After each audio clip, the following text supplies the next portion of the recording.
Hello students, आप सबों का स्वागत है हमारे चैनल में। टू एक कंप्लीट हो चुका है दोस्तों। आज हम लोग सीखेंगे two B. So two B जाने से पहले कुछ इंपॉर्टेंट फार्मूलाज है, उस सभी इंपॉर्टेंट फार्मूलाज को हम लोग देख लेते हैं। ठीक है, तो पहला नंबर फार्मूला दिया हुआ दोस्तों आपके बुक में, a into B to the power n अगर रहा तो उसको हम लिख सकते हैं क्या, e to the power n into B to the power n। a divide by b to the power n अगर रहा तो उसको हम लिख सकते हैं e to the power n divide by b to the power n। Third formula दोस्तों कि अंडर रूट ए रहा, यहाँ पे बाहर में n है, अंडर रूट ए रहा तो उसको हम लोग लिख सकते हैं क्या, A to the power 1 upon n के टर्म में हम लोग लिख सकते हैं। एंड फाइनली जो है ये वाला term A to the power m है, इसके बाहर में अगर रूट रहा तो इसको हमको लिखने का तरीका क्या है, A to the power m divide by n। And last ये फॉर्मूला आपको पता ही है क्या, ए टू द पावर 0 बराबर क्या होता है, वैल्यू 1 होता है। तो ये कुछ इंपॉर्टेंट फार्मूला था जो कि आपको याद रखना है, जरूरी है इस चैप्टर को पढ़ने के लिए। इस चैप्टर में बहुत बड़ा रोल प्ले कर रहा है दोस्तों फार्मूलाज। अगर फार्मूलाज आपको अच्छे से पता नहीं है तो फिर क्या होगा कि सवाल बनाने में आपको प्रॉब्लम होगा। ठीक है, तो आपसे रिक्वेस्ट है कि कम से कम सवाल में आने से पहले एटलीस्ट 2-3 बार फार्मूलाज को रिवाइज कीजिए, उसके बाद सवाल को बनाने का प्रयास कीजिए। ठीक है, तो चलते हैं, अब हम लोग चलते हैं एमसीक्यू क्वेश्चंस की ओर। इसको जस्ट मिटाते हैं, उसके बाद हम लोग एमसीक्यू की ओर चलते हैं। ठीक है, तो आप लोग भी ध्यान से देखिएगा। Two B exercise two B, exercise two B का पहला नंबर जो क्वेश्चन है वो क्या कह रहा है, फर्स्ट का 1 number, if x equal to 3 to the power m and y equal to 3 to the power m plus 2, बोला गया है कि फाइंड कीजिए x डिवाइड बाय y। बताइए कि x डिवाइड बाय y जो है इसका वैल्यू क्या होगा।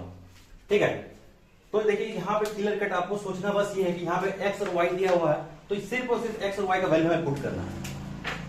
x divide by y equal to x 3 to power m हो गया, डिवाइड बाय y कितना है 3 टू पावर m प्लस 2 है ना। तो लास्ट क्लास में आपको ये भी सिखाया था कि 8 to power m divide by 8 to power अगर n रहता है तो उसमें हम लोग करते हैं क्या है, हम लोग तो फॉर्मूला लिखते हैं 8 to power m minus n है ना।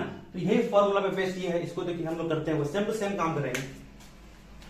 That is equal to 3 to power m, इसको करेंगे minus m plus 2, same to same formula के हिसाब से लिखा हुआ ये चीज। ठीक है, इसको सॉल्व करते हैं। 3 पावर m माइनस m, ये प्लस था, ये माइनस क्या होगा माइनस 2। अब ये क्या हो गया दोस्तों, यहाँ पे एक प्लस में एक माइनस है तो क्या हो गया, कैंसिल आउट हो जाएगा, ये कैंसिल आउट हो गया। And 3 to the power finally minus 2। अब ये इनवर्स में, इनवर्स को लिखने का तरीका आपको पता है कि कैसे लिखते हैं, 1 by 3 to the power 2 and finally 1 by 9। ठीक है, तो ये रहा इस सवाल का आंसर। अगर ऑप्शंस की बात करें तो ऑप्शंस नंबर हमारा आ जा रहा है बी नंबर ऑप्शन है इस सवाल का। ठीक है, उम्मीद करते हैं ये सवाल जो है आपको समझ में आया होगा। जिसे बच्चे को सवाल समझ में नहीं आया कम से कम एक बार और रिपीट करके देखिएगा पैक करके। ठीक है, तो हम लोग चलते हैं सेकंड नंबर सवाल की ओर, इसको जस्ट मिटाते हैं।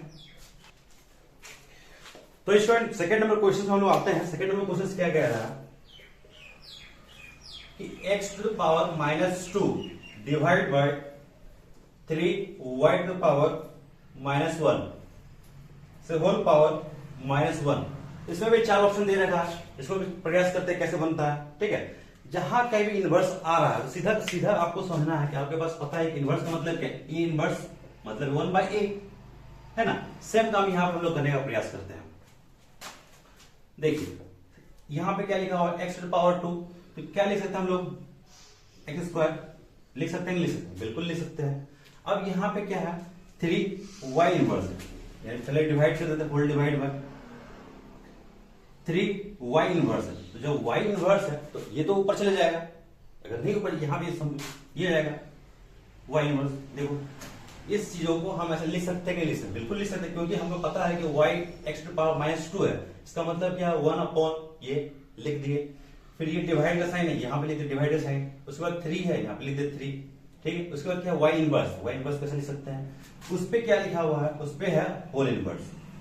ठीक है, जब होल इनवर्स रहेगा, अब इसको सॉल्व करते हैं तो 1 बाय एक्स स्क्वायर आ गया, 1 बाय एक्स स्क्वायर ये रहा into y by 3, y by 3।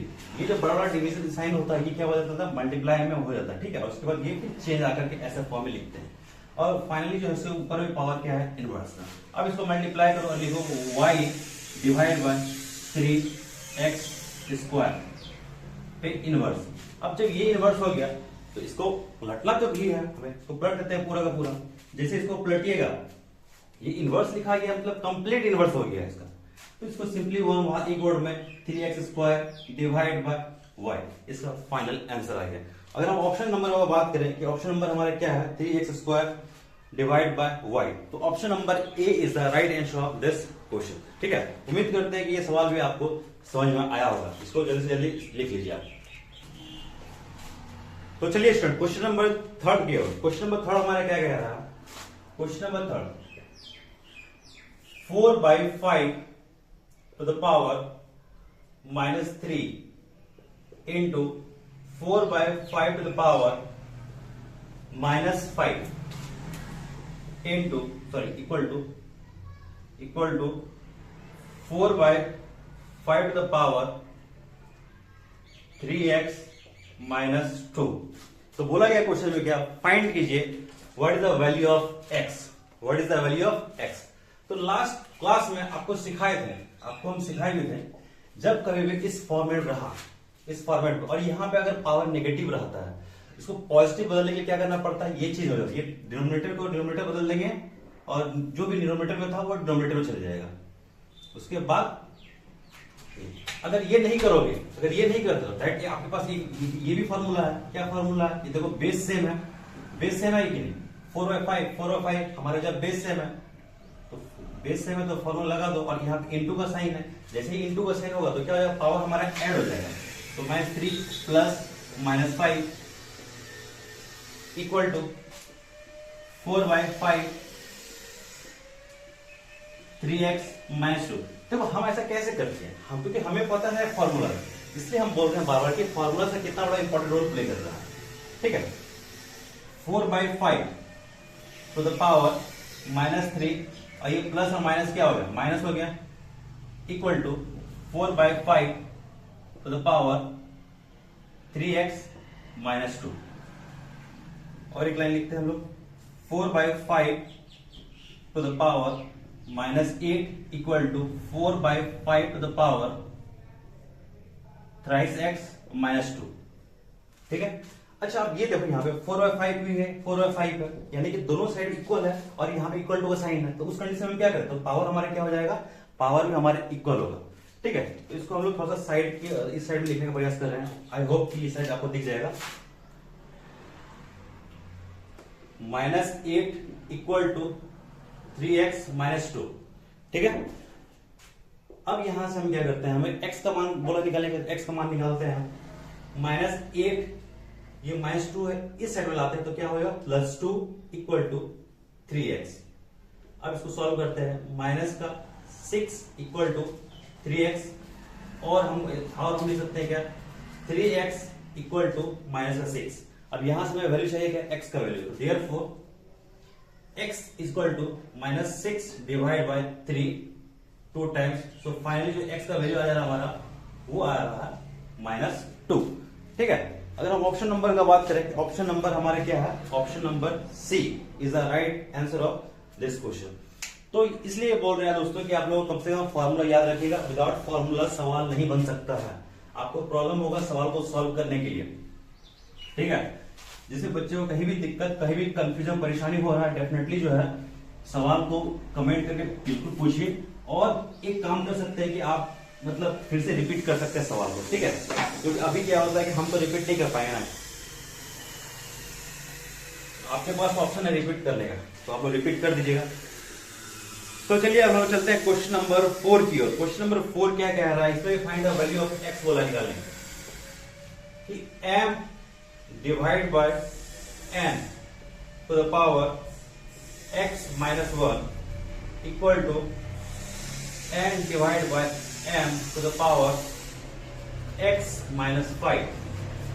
ठीक है, अब यहां पे चीज कर रहे हैं, थोड़ा सा कुछ काम करना पड़ेगा, इसको देखते हैं, काम करते हैं। ठीक है, या तो इसको बदल दो या इसको बदल दो, किसी एक को बदल दो और माइनस का साइन लगा दो। यहां पे क्या करते हैं, m divide by n x -1, इसको एलटी रहने देते हैं, हम इसको बदलते हैं, इसको डिनोमिनेटर को डिनोमिनेटर में बदल देते हैं और डिनोमिनेटर को डिनोमिनेटर में ले लेते हैं।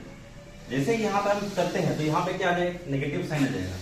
जैसे नेगेटिव साइन आएगा, ये तो नंबर है तो मल्टीप्लाई होगा ही होगा। अब देखो यहाँ पे ये नंबर और ये नंबर क्या है, सेम है कि नहीं है। जब दोनों साइड ये नंबर सेम हो जाता है तो फिर पावर क्या हो जाएगा, पावर हमारा इक्वल हो जाता है, यानी कि पावर इक्वल हो जाएगा। तो हम लिखते हैं क्या, therefore x minus 1 equal to minus x minus 5। ठीक है, हमें तो क्वेश्चन कहा गया find the value of x, solve कीजिए। x minus 1 equal to minus x minus plus. ठीक है, तो x हो गया, ये माइनस का 1 था, माइनस x है, इसको इस साइड में लाएंगे तो क्या होगा, प्लस का x इक्वल टू 5 प्लस 1। ठीक है, so twice x equal to 6, therefore x equal to 6 divided by 2 equal to 3, यानी कि x का जो कुल मान निकल गया वो हो गया 3। so 3 is the right answer of this question। तो 4 का ऑप्शन दिया गया है, वो ऑप्शन लगेगा क्या, 1 नंबर को। ठीक है, उम्मीद करते हैं कि ये सवाल भी आपको समझ में आ गया होगा। एक लास्ट सवाल दे रखा है दोस्तों एमसीक्यू का, 5वां नंबर सवाल। ठीक है, 5वां नंबर सवाल में भी हम लोग देखते हैं, इसको जल्दी से जल्दी स्क्रीनशॉट ले लीजिए। तो उम्मीद करते हैं कि स्क्रीनशॉट ले लिए हमें हम लोग, एंड अब हम लोग 5 नंबर सवाल की ओर चलते हैं, उसके बाद फिर हम लोग क्वेश्चंस की ओर चलेंगे। ठीक है, देखिए 5 नंबर सवाल क्या क्या कह रहा है, 1/7 to the power -3 into 7 to the power -1 into 1/49। ठीक है, इज इक्वल टू, ये किसके इक्वल में दे रखा है, तो ऑप्शन 2 3 4 दे रखा है, तो सॉल्व करते हैं। तरीका आपको पता है कि कैसे करना है। ये 1/7 है, ये क्या है 1/7 है, तो इसको क्या लिखेंगे 1/7 लिख दो, पावर क्या है -3। चलो अभी चेंज नहीं करना तो कोई दिक्कत। इसको क्या कर सकते हैं, 7 टू दिया 1/7 लिख सकते हो। इसको क्या कर सकते हो, इसको लिख सकते हैं 1/7 टू द पावर 2 लिख सकते हैं, बिल्कुल लिख सकते हैं। अब यहां पे तो आप देख रहे हो क्या, देखो सबका बेस सेम है, सबका बेस सेम है, तो बेस हमारा क्या हो जाएगा 1/7। अब पावर देखो, ये हो गया पावर हमारा ऐड हो जाएगा -3, इसमें पावर कुछ नहीं, तो इसका मतलब क्या है, ये 1 होगा। कुछ नहीं पावर होता है, इसका मतलब 1 है उसके पास। ठीक है, याद रखिए ये बात को, +2। अब सॉल्व कीजिए इसको, 1/7 टू द पावर -3 को रहने दीजिए और इसको सॉल्व कीजिए, +3। ठीक है, एंड फाइनली जो है -1/7 टू द पावर, ये क्या हो गया 0। अब आपको बता ही थे क्या किसी पे पावर रहा e टू पावर 0, उसका जो वैल्यू होता है क्या 1 होता है। सेम काम यहाँ पे कर रहा है, तो वैल्यू क्या होगा हमारा 1 हो गया। तो ऑप्शंस का बात करें तो option number D is the right answer of this question. ठीक है, तो ये सारा एमसीक्यू क्वेश्चंस इस वीडियो में कवर हो गया। जो नेक्स्ट वीडियो आएगा दोस्तों, उसमें अब हम लोग बात करेंगे 2 नंबर से सॉल्व करेंगे। ठीक है, तो ठीक है, आज के लिए बस इतना ही रहने देते हैं। Thank you.